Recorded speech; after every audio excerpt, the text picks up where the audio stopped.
This video is a retrospective on the 3rd edition Dungeons & Dragons Forgotten Realms campaign setting. I'll talk to you about what's in the book and give you my thoughts on whether it might be useful to you. So let's dive in. To give some background context, we have to return to the year 2000.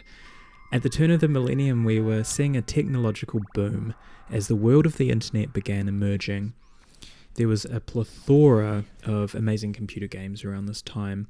Music like Blink-182, Limp Bizkit, and Eminem were extremely popular. People dressed like this, and the New York skyline looked quite different. It was a pre-9/11 world, and in many ways a simpler but exciting time, especially for popular culture. The year 2000 also saw Wizards of the Coast release a new edition of Dungeons & Dragons, 3rd edition. This began with the Player's Handbook being released in August 2000, and with the new edition, a revamped Forgotten Realms line naturally emerged, which visually matched the branding of this new edition. There were a handful of Forgotten Realms releases earlier in 2000, but they included the advanced D&D logos on them. However, the only new 3rd edition Forgotten Realms products for that year were 2 adventures, Pool of Radiance by Sean Reynolds and Into the Dragon's Lair by Sean Reynolds and Steve Miller, and those did have the new logos on them. Forgotten Realms material first began appearing in Dragon magazine articles in the 1980s, penned by the setting's creator Ed Greenwood. In 1987, Forgotten Realms was formally published by TSR in a box set. Initially, it was TSR's only published setting besides Gary Gygax's World of Greyhawk. By the 2nd edition era, there were many other campaign settings published by TSR, but Forgotten Realms was always well supported. Interestingly, the implied setting of 3rd edition was Greyhawk. Greyhawk was also the first campaign setting published in the 3rd edition cycle, with the Gazetteer and Living Greyhawk setting books. But, it's telling that the Forgotten Realms campaign setting followed closely behind and was visibly better produced, which we'll get to in a bit. Surprisingly, the first standalone Forgotten Realms setting related release for 3rd edition wasn't the campaign setting. It was actually a monster compendium entitled Monsters of Faerun, and that was released in February 2001. In June 2001, the Forgotten Realms campaign setting was released with an impressive 320 pages. Previously, the setting had appeared as box sets in 2E, although there was the hardback Forgotten Realms Adventures, which was published in 1990. Following its release and throughout the 3rd edition cycle of D&D, there were numerous, and I mean numerous, other Forgotten Realms releases. It's way beyond the scope of this video to touch on this in any meaningful way, so we'll just stick to the core book for today.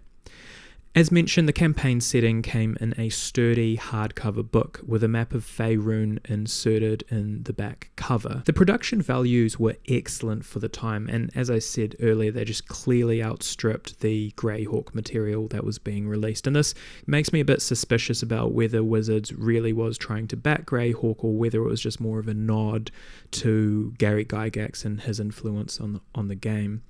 It was obvious that a lot of money went into producing the 3rd edition Forgotten Realms campaign setting, and looking back on 3rd edition, it was just apparent how much support was given to Forgotten Realms throughout this whole period. Even today, 23 years later, the graphic design and production of this book really holds up. It's presented as an esoteric tome of knowledge with an insignia on the center of the cover and the implications of a leather binding. The Forgotten Realms logo was revised for 3rd edition, featuring a simpler and cleaner design than the previous stone-looking logo.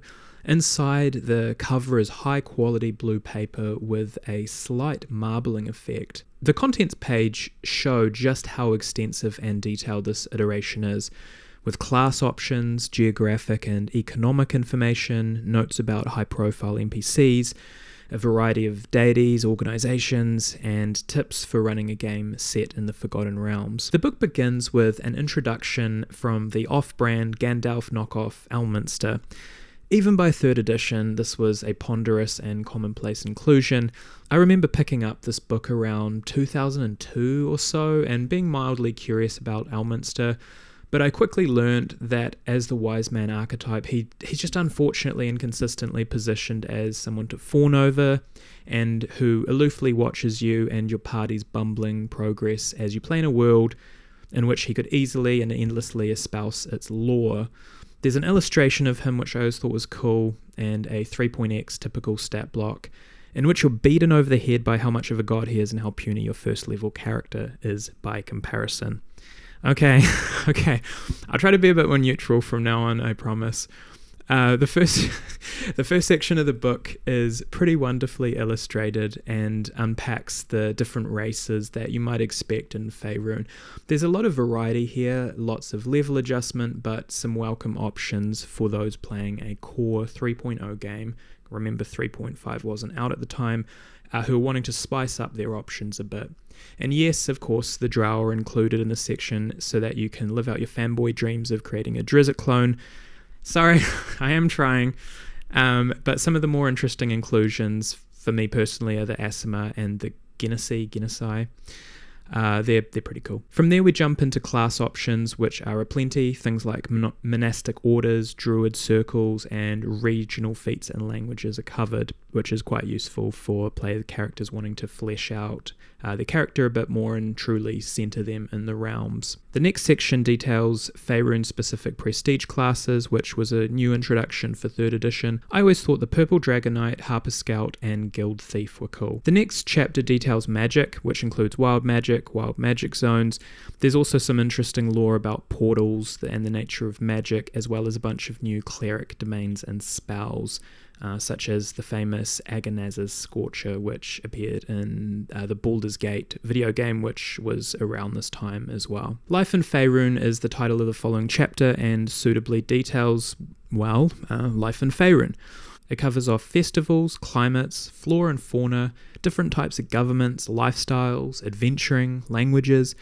It has an interesting commerce-related map as a double spread showing how trading works in Faerun, and the final section of this chapter details equipment and magic items. To me, this is quite a solid chapter and brings the overall quality of the book up quite a bit. The next chapter, entitled Geography, is dedicated to descriptions of the various locales throughout Faerun, including what life is like in any given area, some of the major geographic features, key characters, and important sites.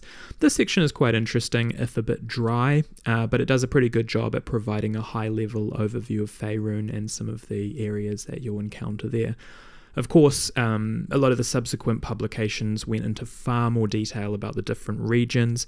Nonetheless, there are some iconic places detailed here like Arm, Moonshae Isles, the Sword Coast, Cormia, Thay, and of course the Underdark.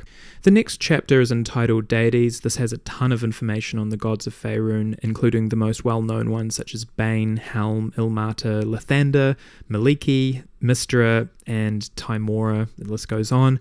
This chapter also delves into planet information, including cosmology, which probably a lot of people would find interesting. We get a history lesson in the next chapter, giving a broad overview of what has happened in the realms up until now. I always find these sections a bit tedious, but you may like them. It's probably good stuff, but I just can't get through reading them usually. It does have a timeline of key events which is debatably useful and outlines some of the more well-known events like the Time of Troubles. Personally, I just like creating my own settings and my own narratives, so as I said, I just find it a bit tedious to wade through usually. Organizations are dealt with next, and this includes a description of the organization and usually includes a stat block of an NPC example from the organization or a known NPC from the wider Forgotten Realms lore that is a member of this organization. This is quite useful, but it's very high level kind of stuff, both in terms of like figuratively high level and then also literally high level. Usually the NPCs are quite high level that they lay out there, so yeah, I'll get into the implications of that a bit later, but anyway, just something to note. The stat block is only of moderate usefulness in my opinion. The last two chapters contain adventures and some advice for DMs on running the realms, along with a few select monsters from the realms.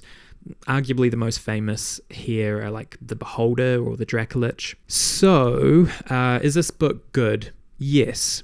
It's very obvious how much work went into writing it. It's extremely well produced, especially for the time, and it gives some excellent high-level information along with more specific information at times. It adds a lot of character option to a core 3.0 or even arguably a 3.5 game, and just thumbing through it is a pleasant experience as it's filled with such memorable and high-quality pieces of artwork. Is this useful for someone who plays 5th edition? Yeah, again, I think it's on par and probably better in several ways than what was given in Sword Coast Adventurer's Guide. Of course, Sword Coast Adventurer's Guide will be more useful in terms of character creation content, but that's not to say that you couldn't take core information from the 3E campaign setting and use it in 5th edition. It would obviously just need some conversion. And to me, it's also just a more visually appealing version. The one thing that Sword Coast Adventurer's Guide might have going for it is that it's nicely condensed and it's pretty accessible. I find that the 3E version takes some more wading through and it can be a bit difficult at times to find exactly what you're looking for. Let me know if people want a more in-depth comparison, a versus sort of video between the 3E and the 5E version, if that would be useful. Are there any downsides to the 3rd edition Forgotten Realms campaign setting? Yes, absolutely. This really deserves its own video. It feels a bit unfair mentioning this so briefly, but I do have issues with Forgotten Realms. And this isn't just the 3rd edition campaign setting, it applies more broadly across editions, so please do take my opinions with a grain of salt. Briefly, I find it a hard setting to actually feel like you're playing in it. It's very spelled out and established with so many authors that it feels quite busy with overlapping ideas, but not much invitation to make the setting your own. The lore is usually assumed to be absolute rather than asking you to move things around. Most of the NPCs you'll meet are wildly powerful, and because of this it can feel like the player characters aren't that useful or relevant, or can affect meaningful changes against such a grand scope. Locations are often a bit bland. They'll have a few interesting ideas, but they aren't hugely unique. And overall it has many pastiche elements. It feels like a lot of elements were aped from Lord of the Rings, Middle-earth, with a whole bunch of other inspirations thrown in throughout the years. And yeah, I've mentioned it before, but I find Elminster and Drizzt just insufferable as characters. The morality, and this is kind of the main point I suppose I want to make with why I find these NPCs kind of annoying. Generally, the morality of the NPCs is superlative. So good is always absolute good with no real complexity. Evil is usually portrayed as quite 2D, predictable and somewhat cliche, without much narrative depth. It gives player characters a clear and easy moral prerogative to destroy anything perceived as evil without much thought or second guessing. Even though Drizzt has had this really sort of warped and traumatic background, he'll never do anything that could be morally dubious, and I just don't buy that. I think if a character had gone through that, there would be more instances where he does things out of rage or out of trauma. And yeah, Elminster's just as I said before, just aloof and just kind of annoying. Again, this easily warrants its own video. As I said, I feel a little bit bad about just kind of throwing this in there, but I have thought about this a lot, and this is one of the things that I kind of feel a bit more cautious about with Forgotten Realms as a setting, why I don't especially use it. Having said that, it's undeniable how much of an impact Forgotten Realms has had on popular culture. My opinion is that 3rd edition Forgotten Realms is probably the best resource besides the original 1987 version. Both together are pretty cool. I like the more sandbox feel of the original. It's more empty and easy to make your own. There's more invitation to customize it and just create places there. But then again, I also really like the 3rd edition version as it's more refined and extrapolated, and it reads almost like an encyclopedia, so you can kind of just pick out bits of knowledge as you want to. For me, the 3rd edition Forgotten Realms campaign setting will probably always have a space on my shelf, and this is largely because of some of my formative hobby memories which are attached to this. Would I ever run a Forgotten Realms game again? Never say never, but the idea doesn't excite me. Having said that, I think it's a great purchase if what I've said throughout this video appeals to you and you like the look and feel of it.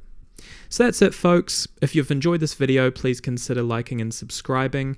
Let me know if you want any more Forgotten Realms content or have any other comments about what I've said, and see ya in the next one.